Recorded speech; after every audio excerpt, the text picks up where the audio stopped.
dining. Bilyar at snooker. Ngayon, halika po tayo upang humingin ang opinion sa mga kabataan. Ano po saan po? Manny Pacquiao? Walang bentang tao si Manny Pacquiao. Pero kailangan yung decision ang galing sa boxing. Pero kung siya pala itong sugaral babaero. Bilang isang publisista, pinutuloy kami ng Pilipino. Nararapat lamang ang mamuhay ko ng palangal at hindi sa sugaral babaero. Sa ngayon, hindi mo lang pinapansin ni Pacquiao ang mga ito. Pinitutukan niya muna ang kanyang pag-ensayo para sa susunod na laban sa Iwate sa Kayo. Siya ng gitara, nagsukulat, dali sa inyo, Sir Val.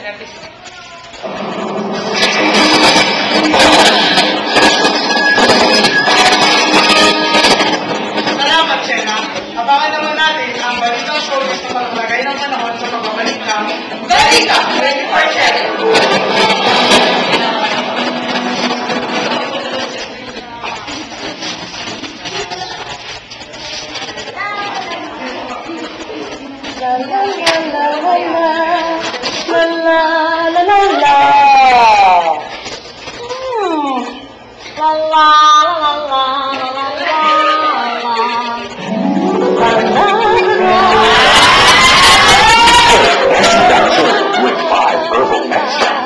99% refreshes indigestion.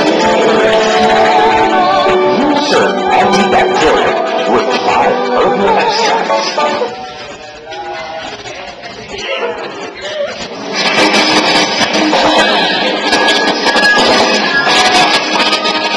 At kami po ay nagbabalik. Alamin natin ang lagay ng panahon mula kay Carleo Tito.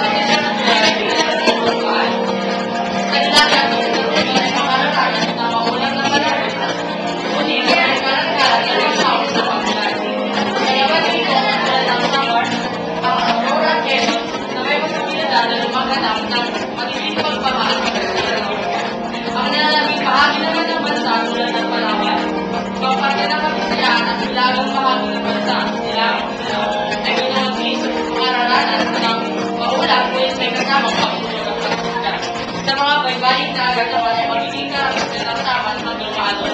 Kaya para sa mga makinis na nagamit ng transport ng tubig, ay dapat laging maging handa at maging mahihat.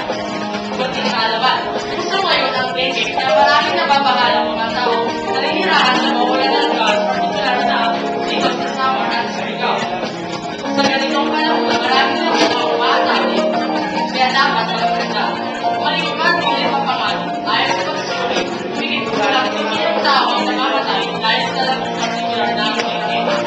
Kaya alam mo ba na meron sa 7% ang ASHUD na lamang din ay sa kakayahan may kakayahan magagalat ng sakit tulad ng dengue, yellow fever, encephalitis, at nervicati.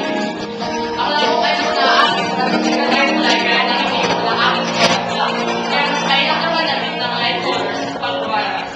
Kaalam mo ba rin na kahit walang 20-35 meters lang layo sa lamang ay maamay ang panito. Kaya dapat maging mapanuri upang matya maging mapamahal pero hindi mahal dahil minsan lang ang buhay. Bigyan importante para sa pagdagawa ng tama ay masaya. Ito sa Galeo Galeo, lagi masa mo na nangyari ngayon ay tulad sa tawag para balik sa inyo, sir.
mo magkakasabata. Ako po, Sir Juan Mahiba. Ako naman po, si Marta Martinez. Ang inyong tagapagbalita. Hanggang sa tayo. 27, 24/7.